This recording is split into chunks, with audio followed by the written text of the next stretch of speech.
Jangan lupa subscribe YouTube channel Metro TV Lampung dan nyalakan notifikasinya. Kita bersama, kita usut tuntas sampai dengan permasalahan mulai dari menjawab korupsi di kampus kita tercinta. Hidup mahasiswa muda! Hidup mahasiswa muda! Status mahasiswa yang kemudian ketahuan orang tuanya menyuap, seharusnya ada konsekuensinya kan, gitu ya. Karena dia masuk berarti kan secara ilegal. Kita berharap sanksi itu juga betul-betul ditegakkan untuk memberikan efek jera.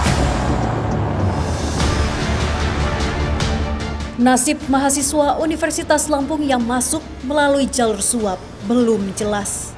Menurut PLT Rektor Unila, Muhammad Sofwan Effendi, hal tersebut akan dikonsultasikan terlebih dahulu dengan Kemendikbudristek. Selain itu, pihaknya sedang berkoordinasi dengan tim Inspektorat Jenderal dan aparat penegak hukum. PLT Rektor juga mengaku belum mendapat data soal berapa banyak mahasiswa Unila yang masuk melalui jalur suap. Hingga saat ini, semua mahasiswa masih diperbolehkan mengikuti proses pembelajaran di kampus secara normal. Ya, total rinci berapa sih Pak mahasiswa yang suap ini Pak? Mungkin Pak. Perkiraan saja Pak. Perkiraan saja Pak. Saya belum tahu datanya karena saya baru masuk hari ini ya. Jadi saya coba Mas karena saya belum punya data sampai hari ini ya. Karena saya datanya Pak ya? Enggak, saya belum punya. Saya belum punya. Mungkin Pak, Pak izin Pak, ini kan yang terkait kasus kan kedokteran Pak untuk mahasiswa barunya. Apakah di fakultas lain akan kita lakukan evaluasi atau seperti apa Pak? semua, tidak hanya di fakultas kedokteran, semua penerimaan mahasiswa baru untuk seluruh fakultas kita harus ikuti aturan yang ditetapkan oleh PJDikti, oleh peraturan menteri yang ditetapkan itu. Jadi hanya ada dua jalur resmi, jalur reguler dan jalur yang mandiri tapi yang diizinkan secara regulasi oleh kementerian.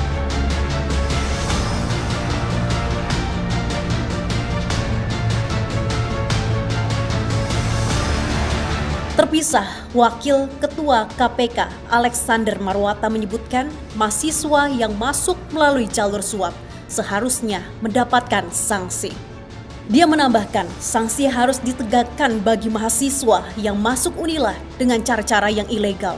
Hal itu berguna agar memberikan efek jera dan contoh bagi mahasiswa lain dan kampus-kampus negeri lainnya. Status mahasiswa yang kemudian ketahuan orang tuanya menyuap, ini menarik ini kan. Seharusnya ada konsekuensinya kan, gitu ya. Karena dia masuk berarti kan secara ilegal dengan cara menyuap. Ya. Kita berharap sanksi itu juga betul-betul ditegakkan untuk memberikan efek jera pada ya mahasiswa-mahasiswa yang lain di universitas negeri yang lain juga.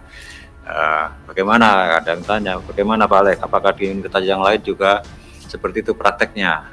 Ya sejauh ini informasi yang kami terima tidak ada. Mudah-mudahan aja betul-betul nggak ada. Atau semua sama-sama senang. Siapa Pak? Kalau semua sama-sama senang, sama-sama untung kan nggak ada yang lapor Pak. Kecuali ada pihak yang dirugikan. Ya, kemarin itu kebetulan ada pihak yang dirugikan, yang mengenal ada mahasiswa yang nilainya itu katanya jelek, sekolahnya waktu SMA itu tidak pintar, kok lolos. Sementara anak saya yang lebih pintar nggak lolos. Diberitakan sebelumnya, Rektor Unila, Profesor Karomani, ditangkap KPK dalam operasi tangkap tangan di Bandung. Bersama Karomani, turut ditangkap dua orang lainnya yang juga pejabat di Universitas Lampung dan satu orang pemberi suap. Kasus ini masih terus dikembangkan dan kemungkinan jumlah tersangka akan bertambah, baik dari pihak kampus maupun dari pemberi suap lainnya. Dari Bandar Lampung, Tim Liputan Metro TV Lampung.